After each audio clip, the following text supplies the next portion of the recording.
ആശ്വാസം നേടാം. ഹൃത്തിനുള്ളിൽ ജീവൻ നൽകും വചനം, തിരുവചനം.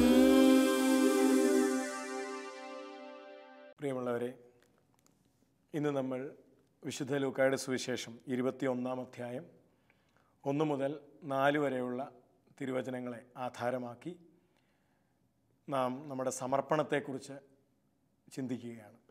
ഒരു നിമിഷം നമുക്ക് പരിശുദ്ധാത്മാവ് നമ്മളോട് സംസാരിക്കുവാനും നമ്മുടെ ജീവിതങ്ങളിൽ ഇടപെടാനുമായിട്ട് പ്രാർത്ഥിക്കാം.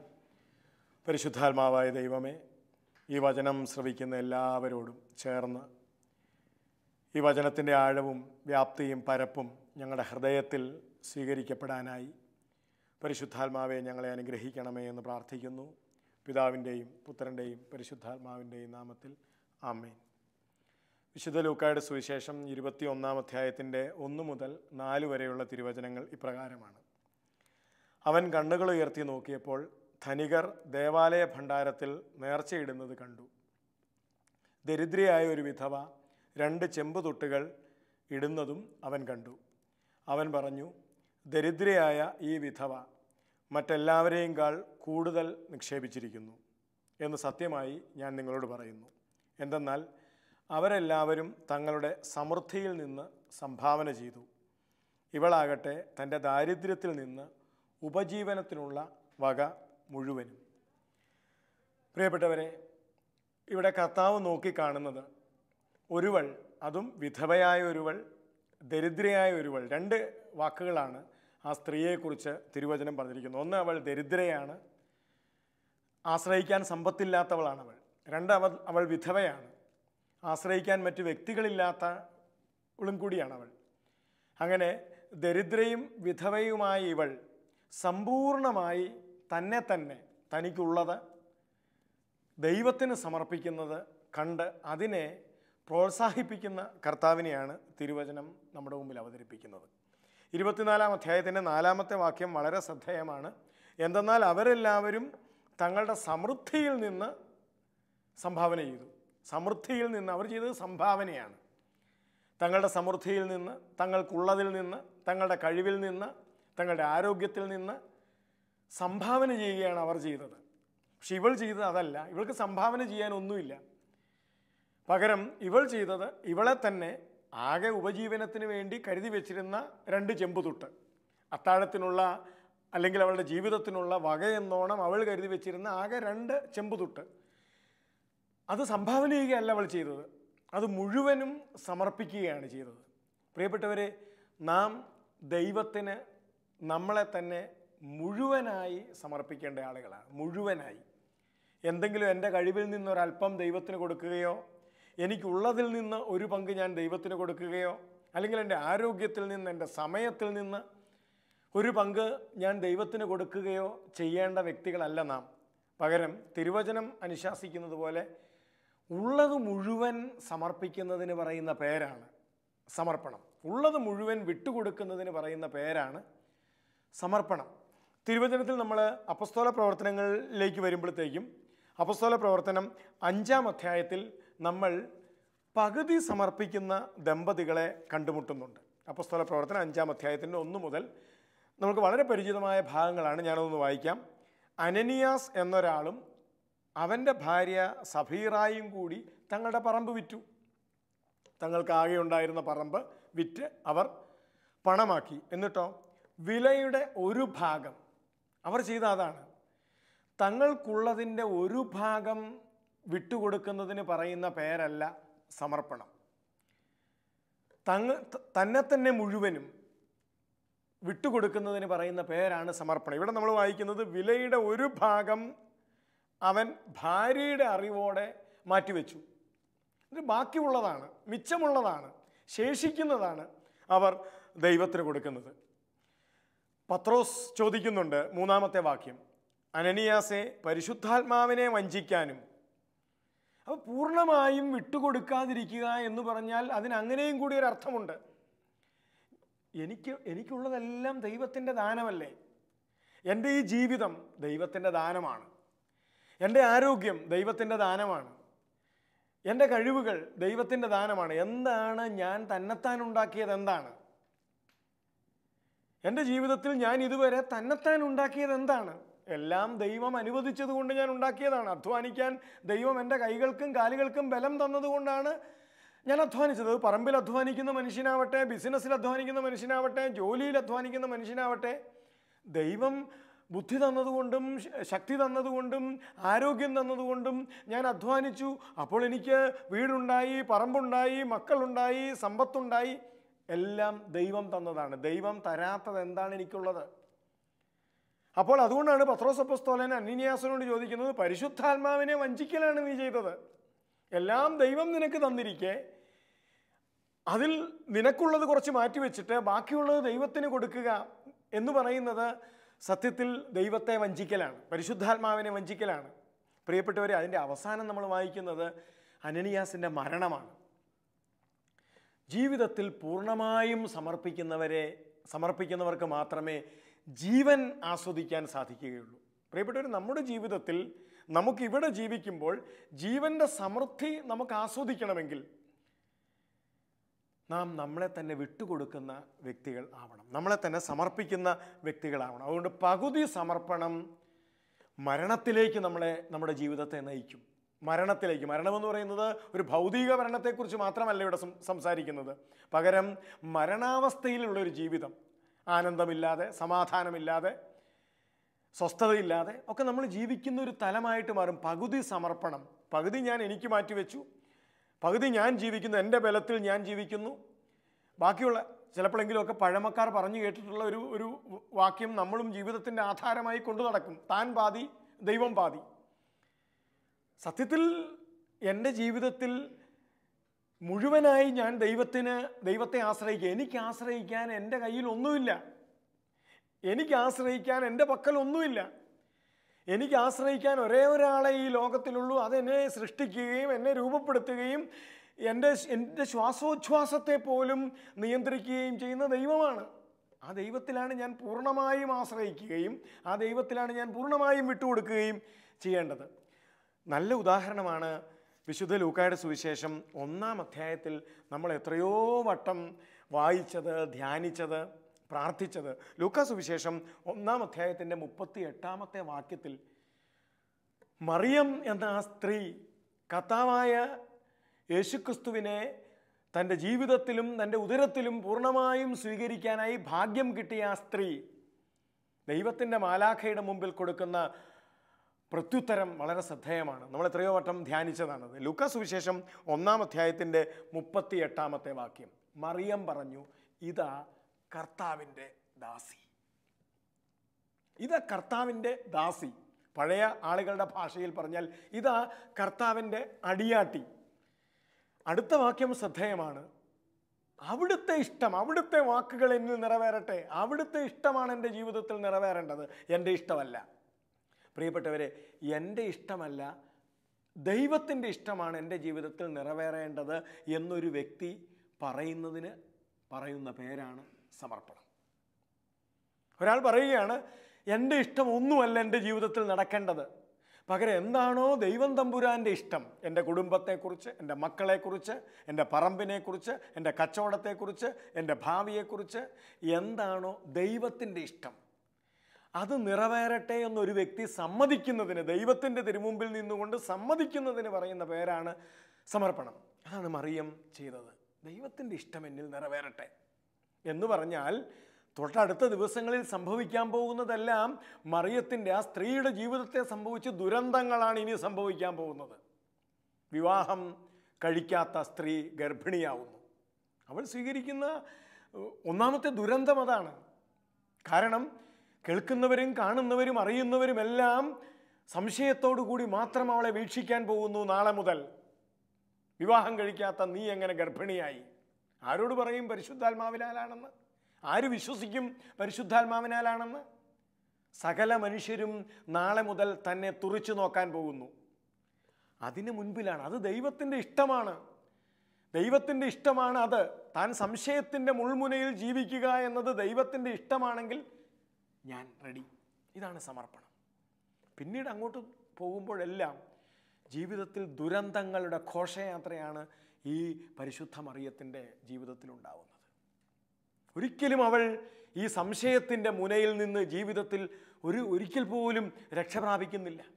ഒരു വേള ഈശോയെക്കുറിച്ച് പറയുമ്പോൾ ഇപ്രകാരം ഒരു സൂചന പോലും തിരുവചനത്തിലുണ്ട്: ഇവൻ ആ മറിയത്തിൻ്റെ മകനല്ലേ. പ്രിയപ്പെട്ടവരെ, മറിയം ജീവിതത്തിലുടനീളം കേട്ടിരുന്ന അല്ലെങ്കിൽ അനുഭവിച്ചിരുന്ന ഒരു വലിയ പ്രതിസന്ധി തന്നെയാണത്. തുടർന്ന് അങ്ങോട്ട് വായിക്കുമ്പോൾ പരിശുദ്ധ മറിയം, ആ സ്ത്രീ നേരിടാത്ത പ്രതിസന്ധി എന്താ, ആ സ്ത്രീ അനുഭവിക്കാത്ത യാതനകൾ എന്താ?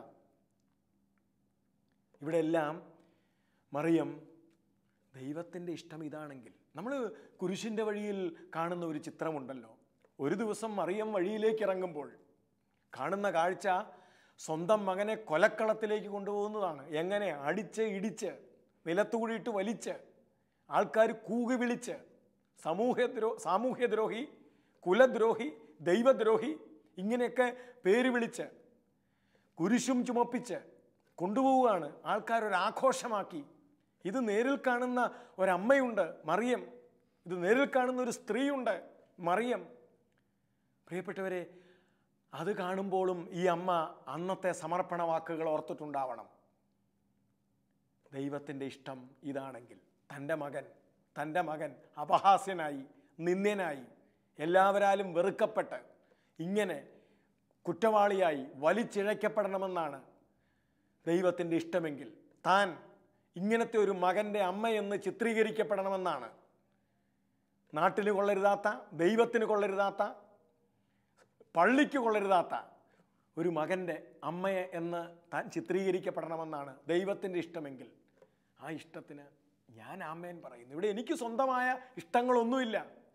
എൻ്റെ മകൻ അങ്ങനെയാവണം, എൻ്റെ വീട് ഇങ്ങനെയാവണം, എൻ്റെ ജീവിതം അങ്ങനെയാവണം, എൻ്റെ പിള്ളേർ ഇങ്ങനെയാവണം എന്ന് എനിക്ക് സ്വന്തമായ ഇഷ്ടങ്ങളില്ല. എൻ്റെ മകൻ ഇങ്ങനെ പരിത്യക്തനായി, അപഹാസ്യനായി, തെരുവിലൂടെ വലിച്ചിഴയ്ക്കപ്പെട്ട് കൊണ്ടുപോകണമെന്നത് ദൈവത്തിൻ്റെ ഇഷ്ടമാണെങ്കിൽ, ഞാൻ അവൻ്റെ അമ്മ അപഹാസ്യയാകണമെന്ന്, പരിഹാസ വിഷയമാകണമെന്ന് ദൈവത്തിൻ്റെ ഇഷ്ടമാണെങ്കിൽ അതെന്നിൽ നിറവേറട്ടെ, അത് സംഭവിക്കട്ടെ. ഇവിടെ എൻ്റെ മാന്യതയല്ല പ്രശ്നം, ദൈവത്തിൻ്റെ ഇഷ്ടമാണ് പ്രശ്നം. ഇവിടെ എൻ്റെ മാന്യതയ്ക്കല്ല സ്ഥാനം, ദൈവത്തിൻ്റെ ഇഷ്ടത്തിനാണ് സ്ഥാനം. അങ്ങനെ എൻ്റെ മാന്യത മാറ്റിവെച്ചിട്ട്, എൻ്റെ അഭിമാനം മാറ്റിവെച്ചിട്ട് ദൈവത്തിൻ്റെ ഇഷ്ടം എന്നിൽ നിറവേറട്ടെ എന്ന് ആ സ്ത്രീ അവളുടെ ജീവിതം മുഴുവൻ പറഞ്ഞു. ഇതിന് പറയുന്ന പേരാണ് സമർപ്പണം. പ്രിയപ്പെട്ടവരെ, പഴയ നിയമത്തിൽ നമ്മൾ ഇത് സമ്മതിച്ചു കൊടുക്കാൻ പറ്റാത്ത, അങ്ങനെ ദൈവത്തിൻ്റെ ഇഷ്ടം ഞങ്ങളുടെ ജീവിതത്തിൽ നിറവേറണ്ട, ഞങ്ങളുടെ ഇഷ്ടം ഞങ്ങളുടെ ജീവിതത്തിൽ നടന്നാൽ മതി എന്ന് പറഞ്ഞ് കുതറുന്ന, സമർപ്പിക്കാൻ സാധിക്കാതെ കുതറുന്ന ഇസ്രായേൽ ജനത്തെ പഴയ നിയമം അവതരിപ്പിക്കുന്നുണ്ട്. പുറപ്പാട് പുസ്തകത്തിൽ 14-ാമത്തെ അധ്യായത്തിലേക്ക് വരുമ്പോൾ, പുറപ്പാട് പുസ്തകം 14-ാം അധ്യായം 10 മുതൽ 12 വരെയുള്ള വാക്യങ്ങൾ വളരെ ശ്രദ്ധേയമായ വാക്യങ്ങളാണ്. പുറപ്പാട് പുസ്തകം 14-ാം അധ്യായത്തിൻ്റെ 10-ാമത്തെ തിരുവചനം ഇങ്ങനെയാണ് തുടങ്ങുന്നത്: ഫറവോ സമീപിച്ചു കൊണ്ടിരുന്നപ്പോൾ ഇസ്രായേൽ ജനം കണ്ണുകളുയർത്തി നോക്കി. തങ്ങളെ പിന്തുടരുന്ന ഫറവോയെയും സൈന്യത്തെയും അവർ കണ്ണുകളുയർത്തി നോക്കി. തങ്ങളെ പിന്തുടരുന്ന ഈജിപ്തുകാരെ അവർ കണ്ടു.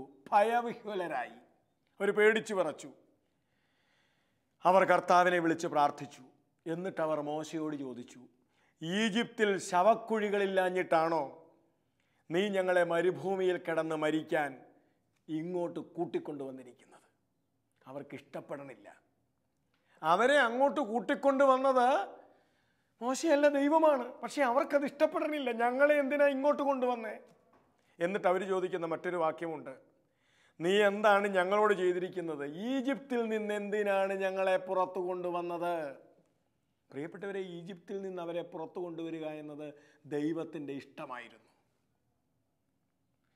ഇപ്പോൾ എന്തിനാണ് ഞങ്ങളെ ഈജിപ്തിൽ നിന്ന് പുറത്തു കൊണ്ടുവന്നത് എന്ന് ദൈവത്തിൻ്റെ ഇഷ്ടമല്ല, ഞങ്ങളുടെ ഇഷ്ടമാണ് ഞങ്ങളുടെ ജീവിതത്തിൽ നിറവേറേണ്ടത് എന്ന് അവർ വാദിക്കുകയാണ്.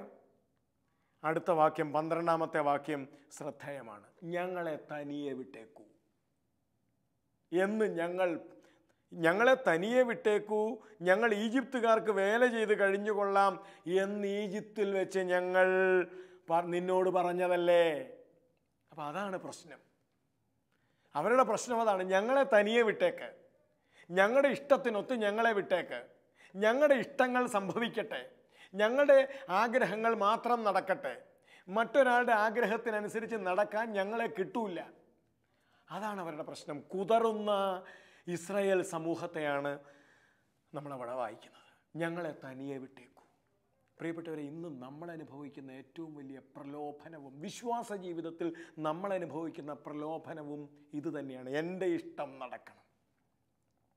എനിക്കെൻ്റെ ജീവിതത്തെക്കുറിച്ച് കുറേ അധികം ഇഷ്ടങ്ങളുണ്ട്. എനിക്കെൻ്റെ ജീവിതത്തെക്കുറിച്ച് സ്വപ്നങ്ങളുണ്ട്. ഞാൻ നോക്കുന്നുണ്ട്, ഒരിക്കൽ എന്നെ 7ാം ക്ലാസ്സിൽ പഠിക്കുമ്പോൾ എൻ്റെ ഒരു അധ്യാപകൻ എന്നെ അനുഗ്രഹിച്ചു, നീ എൻജിനീയർ ആവുമെന്ന്. ഞാൻ വളരെ പ്രതീക്ഷയോടും ആഗ്രഹത്തോടും കൂടിയാണ് അത് കേട്ടത്. അന്നു മുതൽ എൻ്റെ മനസ്സിൽ വലിയ സ്വപ്നങ്ങൾ ഉരുത്തിരിഞ്ഞു.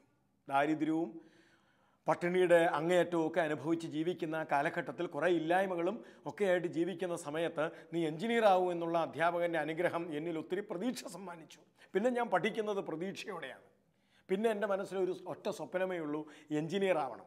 അങ്ങനെയാണ് 10ാം ക്ലാസ് കഴിഞ്ഞപ്പോൾ ഞാൻ പോയി പ്രീ ഡിഗ്രി ഫസ്റ്റ് ഗ്രൂപ്പ് എടുത്ത് പഠിക്കുന്നത്. അത് കഴിഞ്ഞപ്പോൾ ഞാനൊരു അധ്യാപകനോട് ചോദിച്ചു, എനിക്ക് എൻജിനീയർ ആവണം, അതിന് ഞാൻ അടുത്ത എന്ത് ചെയ്യണം? അപ്പോൾ അദ്ദേഹത്തിൻ്റെ നിർദ്ദേശപ്രകാരമാണ് ഞാൻ പോയി ഡിഗ്രിക്ക് BSc ഫിസിക്സ് എടുക്കുന്നത്. എൻജിനീയർ ആവുക എന്നൊരു സ്വപ്നം മാത്രമേ എൻ്റെ മനസ്സിലുള്ളൂ.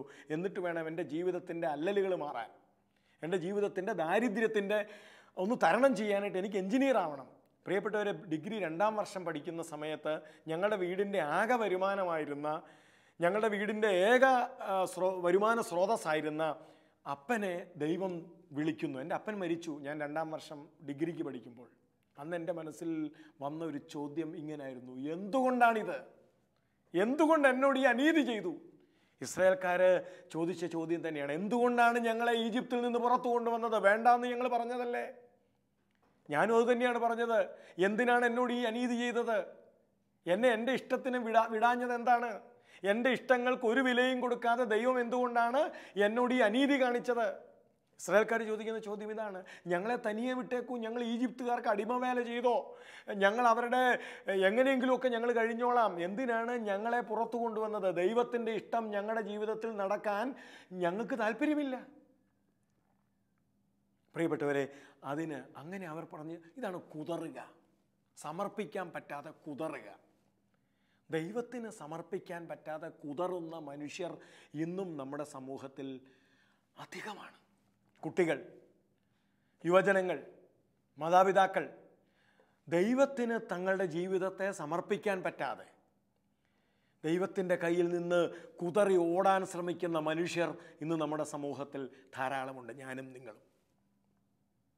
അന്ന് ഞാനും ദൈവത്തോട് ചോദിച്ചു, പറ്റണില്ല. അന്നത്തെ ഇടവക വികാരിയച്ഛനാണ് എൻ്റെ ഈ ഉള്ളിലെ സംഘർഷം കണ്ടിട്ട് ഒരാഴ്ചയ്ക്ക് ശേഷം എന്നെ ചേർത്ത് നിർത്തി അന്നത്തെ വികാരിയച്ഛൻ പറഞ്ഞൊരു വാക്കുണ്ട്, ഒന്നുകിൽ കുതറാം അല്ലെങ്കിൽ വിട്ടുകൊടുക്കാം. ഒന്നുകിൽ നിനക്ക് കുതറാം, അല്ലെങ്കിൽ ദൈവത്തിൻ്റെ ഇഷ്ടത്തിന് വിട്ടുകൊടുക്കാം. എൻ്റെ ഉള്ളിലെ സംഘർഷം തിരിച്ചറിഞ്ഞ ആ വന്യ വൈദികൻ തന്ന ഉപദേശമാണ്, ഒന്നുകിൽ ദൈവത്തിൻ്റെ ഇഷ്ടത്തിന് എതിരെ നിനക്ക് കുതറാം, ബലം പിടിക്കാം. നമ്മുടെ ഭാഷയിൽ പറഞ്ഞാൽ മസിൽ പിടിക്കാം. എൻ്റെ ഇഷ്ടം നടക്കാൻ വേണ്ടി മസിൽ പിടിക്കാം. അല്ലെങ്കിൽ ദൈവത്തിൻ്റെ ഇഷ്ടത്തിന് മുമ്പിൽ ആമേൻ പറഞ്ഞ് സമർപ്പിക്കാം. പ്രിയപ്പെട്ടവരെ, ഞാൻ തിരഞ്ഞെടുത്തത് രണ്ടാമത്തേതാണ്. ഞാൻ തിരഞ്ഞെടുത്തത് രണ്ടാമത്തെ കാര്യമാണ്. എൻ്റെ സകല വേദനകളോടും എൻ്റെ സകല ദുഃഖങ്ങളോടും കൂടി, എൻ്റെ സകല നിരാശകളോടും കൂടി ഇനി ജീവിതത്തിൻ്റെ മുമ്പോട്ടുള്ള വഴി എന്ത് എന്നുള്ള ആ ചോദ്യങ്ങളോട് കൂടി ഞാൻ പറഞ്ഞു, ദൈവത്തിൻ്റെ ഇഷ്ടം എൻ്റെ ജീവിതത്തിൽ നിറവേറട്ടെ. 1986 എൻ്റെ ജീവിതത്തിലെ നിർണായകമായ ഈ സമയത്ത് അന്ന് ഞാൻ ദൈവത്തോട് പറഞ്ഞൊരു കാര്യമാണ്, നിൻ്റെ ഇഷ്ടം. ഇപ്പോൾ എൻ്റെ അപ്പൻ നിൻ്റെ സന്നിധിയിലേക്ക് തിരിച്ചു വിളിക്കപ്പെടണമെന്നതാണ് നിൻ്റെ ഇഷ്ടം എങ്കിൽ നിൻ്റെ ഇഷ്ടം. അവിടെ എനിക്ക് ചോദ്യങ്ങളില്ല, ഇനി എന്ത്, ഇനി എങ്ങനെ ഇനി എനിക്ക് ചോദ്യങ്ങളില്ല. നിൻ്റെ ഇഷ്ടം എൻ്റെ ജീവിതത്തിൽ നിറവേറട്ടെ. ഞാൻ വിചാരിക്കുന്നു, സമർപ്പണം ദൈവത്തിൻ്റെ ഇഷ്ടത്തിന് മുമ്പിൽ എൻ്റെയും നിങ്ങളുടെയും എല്ലാ ചോദ്യങ്ങളെയും സമർപ്പിച്ച്, സത്യം പറഞ്ഞാൽ ഒരു പൊട്ടനെ പോലെ, ഒന്നും മനസ്സിലാക്കാൻ പറ്റാത്തവനെ പോലെ ദൈവത്തിൻ്റെ മുമ്പിൽ സ്വയം വിട്ടുകൊടുക്കുന്നതിന്, താഴ്ന്നു കൊടുക്കുന്നതിന് പറയുന്ന പേര് തന്നെയാണ് സമർപ്പണം. പ്രിയപ്പെട്ടവരെ, മോശ ഇങ്ങനെ കിടന്ന് കുതറുന്ന ഇസ്രായേൽക്കാരോട് ഞങ്ങളെ തനിയെ വിട്ടേക്കൂ എന്ന് ഞങ്ങൾ പറഞ്ഞതല്ലേ, ഞങ്ങൾക്കറിയാന്നേ ജീവിക്കേണ്ടത് എങ്ങനെയാന്ന്, ഞങ്ങൾക്കറിയാന്നേ എങ്ങനെ മുമ്പോട്ട് പോകണമെന്ന്, ഞങ്ങളുടേതായ സ്വപ്നങ്ങളുണ്ട്, പ്രതീക്ഷകളുണ്ട്, ഞങ്ങളെ തനിയെ വിട്ടേക്കും, ഞങ്ങൾ ഈജിപ്തിൽ കഴിഞ്ഞോളാം എന്ന് നിന്നോട് പലവട്ടം പറഞ്ഞതല്ലേ, പിന്നെന്തിനാണ് ഞങ്ങളെ ദൈവം ഈ ഇറക്കിക്കൊണ്ടു പോകുന്നത് എന്ന് ചോദിച്ചു കുതറുന്ന ഇസ്രായേൽക്കാരുടെ മുൻപിൽ മോശ പറയുന്ന മറുപടിയുണ്ട്. മോശ ജനത്തോട് പറഞ്ഞു, പുറപ്പാട് പുസ്തകം 14-ാം അധ്യായത്തിൻ്റെ 13-ാമത്തെ വാക്യമാണത്. മോശ ജനത്തോട് പറഞ്ഞു, നിങ്ങൾ ഭയപ്പെടാതെ ഉറച്ചു നിൽക്കുവിൻ. പ്രിയപ്പെട്ടവരെ, അതാണ് കാര്യം. നിങ്ങൾ ഭയപ്പെടാതെ ഉറച്ചു നിൽക്കുവിൻ. സമർപ്പണ ജീവിതത്തിൽ ഈ ഉറച്ചു നിൽക്കൽ അനിവാര്യമാണ്. ദൈവത്തിന് വിട്ടുകൊടുത്ത് ദൈവം ഇടപെടും, ദൈവം നയിക്കും, ദൈവം സഹായിക്കും, ദൈവം ഏറ്റെടുക്കും, ഇങ്ങനെയൊക്കെയുള്ള ചില പ്രതീക്ഷകൾ. നിങ്ങൾ ഭയപ്പെടാതെ, എന്നിട്ട് അവരോട് പറയുന്ന കാര്യം എന്താ? നിങ്ങൾ ഭയപ്പെടാതെ ഉറച്ചു നിൽക്കുവിൻ. നിങ്ങൾക്ക് വേണ്ടി ഇന്ന് കർത്താവ് ചെയ്യാൻ പോകുന്ന രക്ഷാകൃത്യം നിങ്ങൾ കാണും. നിങ്ങൾക്ക് വേണ്ടി. പ്രിയപ്പെട്ടവരെ, ഇത് എൻ്റെയും നിങ്ങളുടെയും ജീവിതത്തിൻ്റെ അടിസ്ഥാന വാക്യമാവണം. എനിക്ക് വേണ്ടി, എൻ്റെ കുടുംബത്തിന് വേണ്ടി, എൻ്റെ മക്കൾക്ക് വേണ്ടി ഇന്ന് കർത്താവ് ചെയ്യാൻ പോകുന്ന കാര്യം, കർത്താവ് ചെയ്യാൻ ഉറച്ചിരിക്കുന്ന ചില കാര്യങ്ങളുണ്ട്. അതിൻ്റെ മുമ്പിലാണ് നമ്മൾ സമർപ്പിക്കേണ്ടത്. അപ്പോൾ സമർപ്പണം എന്ന് പറയുന്നത് ഈ ഒരു ബോധ്യത്തിൻ്റെ മുൻപിലാണ് സമർപ്പിക്കേണ്ടത്. എൻ്റെ കർത്താവിന് എൻ്റെ ജീവിതത്തെക്കുറിച്ചൊരു പദ്ധതിയുണ്ട്, എൻ്റെ കർത്താവിന് എൻ്റെ കുഞ്ഞുങ്ങളെക്കുറിച്ചൊരു പദ്ധതിയുണ്ട്, എൻ്റെ കർത്താവിന് എൻ്റെ വീടിനെക്കുറിച്ചൊരു പദ്ധതിയുണ്ട്, എൻ്റെ കർത്താവിന് ഞങ്ങളെക്കുറിച്ചൊരു പദ്ധതിയുണ്ട്. ഈ ബോധ്യത്തിൻ്റെ മുൻപിൽ ഒരുവൻ അവൻ്റെ യുക്തിയും ബുദ്ധിയും അടിയറ വെച്ച് ഇതാ കർത്താവിൻ്റെ ദാസൻ, ദാസി എന്നൊക്കെ ഒരാൾ താഴ്മയോടെ പറഞ്ഞ് അങ്ങനെ ജീവിക്കണം. കർത്താവ് ഇന്ന് നിങ്ങൾക്ക് നിങ്ങൾക്ക് വേണ്ടി ചെയ്യാൻ പോകുന്ന രക്ഷാകൃത്യം നിങ്ങൾ കാണും. നിങ്ങൾ ഇന്നു കണ്ട ഈജിപ്തുകാരെ ഇനിമേൽ കാണുകയില്ല. 14-ാമത്തെ വാക്യം വളരെ ശ്രദ്ധേയമാണ്. കർത്താവ് നിങ്ങൾക്ക് വേണ്ടി യുദ്ധം ചെയ്തുകൊള്ളും. പ്രിയപ്പെട്ടവരെ, എക്കാലവും മനുഷ്യവംശത്തിന് ദൈവം നൽകിയ ഉറപ്പത് തന്നെയാണ്. കർത്താവ് നിങ്ങൾക്ക് വേണ്ടി യുദ്ധം ചെയ്തുകൊള്ളും. നിങ്ങൾ ശാന്തരായിരുന്നാൽ മതി. നിങ്ങൾ നിങ്ങളെ തന്നെ വിട്ടുകൊടുത്തുകൊണ്ട് ശാന്തരായിരുന്നാൽ മതി. ഇതാണ് പരിശുദ്ധ മറിയം ചെയ്തത്. അബ്രഹാം ചെയ്തത് ഇതാണ്. 12 തൻ്റെ മകനെയും കൊണ്ട് മോറിയ മലയിലേക്ക് ബലിയർപ്പിക്കാൻ പോകുന്ന അബ്രഹാം എത്ര ശാന്തനാണ്. പിറ്റേന്ന് അതിരാവിലെ എഴുന്നേറ്റ് കഴുതയ്ക്ക് ജീനിയിട്ട് മകനെയും കൊണ്ട് ഈ മനുഷ്യൻ പോകുന്ന പോക്ക് എത്ര ശാന്തമാണ്. അയാളുടെ യാത്ര വെപ്രാളമില്ല, വേവലാതിയില്ല, അങ്കലാപ്പില്ല. എത്ര ശാന്തനായിട്ടാണ് അയാൾ മകനെ ബലി കഴിക്കാൻ. ദൈവം ആവശ്യപ്പെടുന്നു, താൻ ചെയ്യാൻ പോകുന്നു. ബാക്കി കാര്യങ്ങൾ ആ മനുഷ്യന് വേണ്ടി ഉത്കണ്ഠപ്പെടാം. തിരിച്ചു വരുമ്പോൾ സാറായോട് എന്തു പറയും, മകനോട് എന്തു പറയും? ഇനി മകനോട് കൊല്ലാൻ പോകുമ്പോൾ മകൻ ചോദിക്കുകയാണ്, അപ്പാ എന്താ അപ്പാ ഈ ചെയ്യാൻ പോകുന്നതെന്ന് വെച്ചാൽ മകനോട് എന്നാ പറയും? തിരിച്ചു വരുമ്പോൾ നാട്ടുകാരോട് എന്നാ പറയും? മകനില്ലാതെ തിരിച്ചു വരുമ്പോൾ നാട്ടുകാരോട് എന്നാ പറയും? ഇത്തരം ചോദ്യങ്ങളെല്ലാം അടിയറ വെച്ചിട്ട് ദൈവം എനിക്ക് വേണ്ടി, എൻ്റെ കുടുംബത്തിന് വേണ്ടി ഇന്ന് ചെയ്യാൻ പോകുന്ന രക്ഷാകൃത്യം, അതിനെ മാത്രം നോക്കി അബ്രഹാം തൻ്റെ മകനെയും കൊണ്ട് യാത്ര ചെയ്യുകയാണ്. അതാണ് പരിശുദ്ധ മറിയം ചെയ്തത്. പ്രിയപ്പെട്ടവരെ, സമർപ്പണത്തിൻ്റെ വലിയൊരാവശ്യകത. ശാന്തമായി, കുതറാതെ വളരെ ശാന്തതയോടുകൂടി ദൈവത്തിൻ്റെ പദ്ധതികളുടെ മുൻപിൽ നമ്മുടെ ജീവിതത്തെ സമർപ്പിച്ച്, ചോദ്യങ്ങൾ ദൈവത്തിന് മുമ്പിൽ സമർപ്പിച്ച്, ഉത്കണ്ഠകൾ ദൈവത്തിന് മുമ്പിൽ സമർപ്പിച്ച് ദൈവത്തോടൊപ്പം യാത്ര ചെയ്യുന്ന സുന്ദരമായൊരു ജീവിതത്തിന് പറയുന്ന പേരാണ് സമർപ്പണ ജീവിതം. അത് കർഷകനും കച്ചവടക്കാരനും ജോലിക്കാരനും വൈദികനും സിസ്റ്ററും ആരുമാവട്ടെ, ഏതൊരു മനുഷ്യൻ്റെ ജീവിതത്തിലും, അത് ചെറുതാവാം, ബാലികാബാലന്മാരാവാം, യുവതി യുവാക്കളാവാം, ആരുമാവട്ടെ, തങ്ങളുടെ ജീവിതത്തെ ദൈവത്തിൻ്റെ ഇഷ്ടത്തിന്, ഇതൊരു വളരെ പ്രധാനപ്പെട്ട വാക്യമാണ്, അങ്ങയുടെ ഇഷ്ടം എൻ്റെ ജീവിതത്തിൽ, എൻ്റെ പഠനത്തിൽ അങ്ങയുടെ ഇഷ്ടം നിറവേറട്ടെ എന്ന് പറഞ്ഞ് ദൈവത്തിൻ്റെ ഇഷ്ടത്തിന് മുമ്പിൽ തൻ്റെ പഠനത്തെ, തൻ്റെ വിദ്യാഭ്യാസത്തെ സമർപ്പിക്കുന്നത് ഒരു കുട്ടിയുടെ സമർപ്പണ ജീവിതമാണ്. ഒരു കച്ചവടക്കാരൻ്റെ ജീവിതത്തിൽ എൻ്റെ സ്വപ്നങ്ങളെ, ഈ കച്ചവടത്തിലൂടെ എനിക്ക് ഉണ്ടാകുമെന്ന് ഞാൻ പ്രതീക്ഷിക്കുന്ന ലാഭം, ഞാൻ പ്രതീക്ഷിക്കുന്ന വരുമാനം എല്ലാം ഞാൻ സമർപ്പിക്കുന്നു. ദൈവത്തിൻ്റെ ഇഷ്ടത്തിന് ഞാൻ വിട്ടുതരുന്നു. ചിലപ്പോൾ കച്ചവടത്തിൽ തോൽവിയുണ്ടാവാം, പരാജയമുണ്ടാവാം, കച്ചവടത്തിൽ നഷ്ടങ്ങളുണ്ടാവാം. എൻ്റെ ഈ നഷ്ടത്തെ ചിലപ്പം നനച്ചിരിക്കാതെ ശരീരത്തിൽ രോഗങ്ങൾ വരാം. എൻ്റെ ജീവിതത്തിൻ്റെ സ്വപ്നങ്ങൾ ചിലപ്പോൾ പൊലിയുന്നു എന്ന് നമുക്ക് തോന്നാം. സമർപ്പിക്കുന്നു എന്ന്, ഇവിടെ ഞാൻ സമർപ്പിക്കുന്നു എന്ന്. എൻ്റെ ഈ അനാരോഗ്യത്തെ, എൻ്റെ ഈ കഷ്ടങ്ങളെ, എൻ്റെ ഈ നഷ്ടങ്ങളെ, എൻ്റെ കുടുംബത്തിൽ ചിലപ്പോൾ മക്കളെക്കുറിച്ച് വളരെ പ്രതീക്ഷയോടെ മാതാപിതാക്കൾ മക്കളെ വളർത്തുന്നു. മക്കൾ വളരുന്നത് മറ്റൊരു ദിശയിലേക്കായിരിക്കാം. ഇവിടെ സംഘർഷത്തിലാവുന്ന അപ്പനുണ്ട്, അമ്മയുണ്ട്, പരിഭ്രാന്തരാവുന്ന മാതാപിതാക്കളുണ്ട്. സമർപ്പിക്കുന്നു എന്ന്, ഈ കുഞ്ഞിൻ്റെ വഴിയെ, എൻ്റെ മകൻ്റെ വഴിയെ, മകളുടെ വഴിയെ ഇതാ ദൈവമേ അങ്ങയുടെ കൈകളിൽ സമർപ്പിക്കുന്നു എന്ന് പറഞ്ഞ് തങ്ങളുടെ ജീവിതത്തെ ദൈവത്തിൻ്റെ ഇഷ്ടത്തിന് വിട്ടുകൊടുക്കുന്ന ഒരു ജീവിതത്തിന് മാത്രം പറയുന്ന പേരാണ് സമർപ്പണ ജീവിതം. ആ സമർപ്പണ ജീവിതത്തിൽ മാത്രമേ ജീവൻ്റെ ആനന്ദം അനുഭവിക്കാൻ, സംതൃപ്തിയും സമാധാനവും അനുഭവിക്കാൻ സാധിക്കുകയുള്ളൂ. അല്ലെങ്കിൽ അനനിയാസിൻ്റെയും സഫീറായുടെയും മരണ സംസ്കാരം, പാതി സമർപ്പിച്ച് നമുക്കൊരു മരണ സംസ്കാരത്തിൽ ജീവിക്കാം. പാതി സമർപ്പിച്ച് യഥാർത്ഥത്തിലുള്ള ആനന്ദം അനുഭവിക്കാൻ നമുക്ക് ജീവിക്കാം. പാതി സമർപ്പിച്ച് യഥാർത്ഥത്തിലുള്ള സമ്പത്ത് അനുഭവിക്കാതെ നമുക്ക് ജീവിക്കാം, പാതി സമർപ്പിച്ച്. പക്ഷേ അനനിയായും സഫീറായും ഒരു ഭാഗം തങ്ങളുടെ ശിഷ്ടജീവിതത്തിന് വേണ്ടി മാറ്റിവെച്ചിട്ട് മറ്റത് സമർപ്പിക്കുമ്പോൾ ശിഷ്ടജീവിതത്തിൻ്റെ ആനന്ദം അനുഭവിക്കാൻ അവർക്ക് പറ്റണില്ല എന്ന് ഓർക്കണം.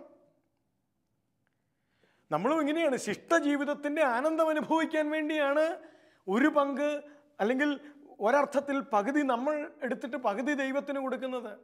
ശിഷ്ടജീവിതം പ്രിയപ്പെട്ടവരെ ആനന്ദകരമാവാൻ മുഴുവൻ ദൈവത്തിന് സമർപ്പിക്കുക എന്നൊരു വലിയ സന്ദേശം അനനിയാസിൻ്റെയും സഫീറായുടെയും ജീവിതം, പരിശുദ്ധ മറിയത്തിൻ്റെ ജീവിതം ഒക്കെ നമ്മളുടെ ജീവിതത്തിൽ സമ്മാനിക്കുന്നുണ്ട്.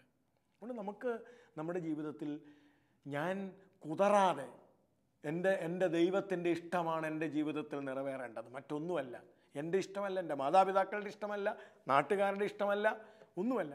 ദൈവം എന്താണോ എന്നെക്കുറിച്ച്, എൻ്റെ കുടുംബത്തെക്കുറിച്ച്, എൻ്റെ മക്കളെക്കുറിച്ച്, എൻ്റെ പറമ്പിനെക്കുറിച്ച്, എൻ്റെ ജോലിയെക്കുറിച്ച്, എൻ്റെ കച്ചവടത്തെക്കുറിച്ച് എന്താണോ ദൈവം പദ്ധതിയിട്ടിരിക്കുന്നത്, ആ പദ്ധതി നിറവേറട്ടെ എന്ന് എപ്പോഴും 24 മണിക്കൂറും ഞാൻ അങ്ങനെ ദൈവത്തിന് എന്നെ തന്നെ വിട്ടുകൊടുക്കുന്നതിന്, അങ്ങയുടെ ഇഷ്ടം നിറവേറട്ടെ എന്ന് പറഞ്ഞ് നമ്മുടെ ജീവിതത്തെ സമർപ്പിക്കുമ്പോൾ ആനന്ദത്തിൻ്റെ വലിയൊരു പറുദീസയുടെ അനുഭവം നമ്മുടെ വ്യക്തി ജീവിതങ്ങളിൽ, നമ്മുടെ കുടുംബങ്ങളിൽ ഒക്കെ ഉണ്ടാവും.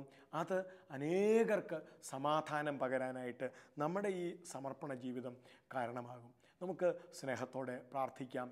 എല്ലാം തന്ന ദൈവത്തിൻ്റെ മുൻപിൽ, ഒന്നും ഞാൻ നേടിയെടുത്തതല്ല, ഒന്നും ഞാൻ ഉണ്ടാക്കിയതല്ല. എൻ്റെ ആരോഗ്യവും എൻ്റെ സമ്പത്തും എനിക്കുള്ളതെല്ലാം ദൈവത്തിൻ്റെ ദാനമാണ്. അത് ദൈവത്തിന് സമർപ്പിക്കൽ, അതാണ് എൻ്റെ ജീവിതത്തിൽ എന്നിൽ നിന്ന് തിരിച്ചുണ്ടാവേണ്ട പ്രതികരണം. എൻ്റെ ദൈവമേ, എനിക്കുള്ളതെല്ലാം ഞാൻ സമർപ്പിക്കുന്നു. എൻ്റെ ഇഷ്ടങ്ങൾ, എൻ്റെ ആഗ്രഹങ്ങൾ, എൻ്റെ സ്വപ്നങ്ങൾ, എൻ്റെ പ്രതീക്ഷകൾ എല്ലാം അങ്ങേക്ക് ഞാൻ സമർപ്പിക്കുന്നു. എൻ്റെ ഇഷ്ടമല്ല, അങ്ങയുടെ ഇഷ്ടം നിറവേറട്ടെ. ഞങ്ങളുടെ ഇഷ്ടമല്ല, അങ്ങയുടെ ഇഷ്ടം മാത്രം ഞങ്ങളുടെ ജീവിതത്തിൽ നിറവേറട്ടെ. പിതാവിൻ്റെയും പുത്രൻ്റെയും പരിശുദ്ധാത്മാവിൻ്റെയും നാമത്തിൽ ആമേൻ.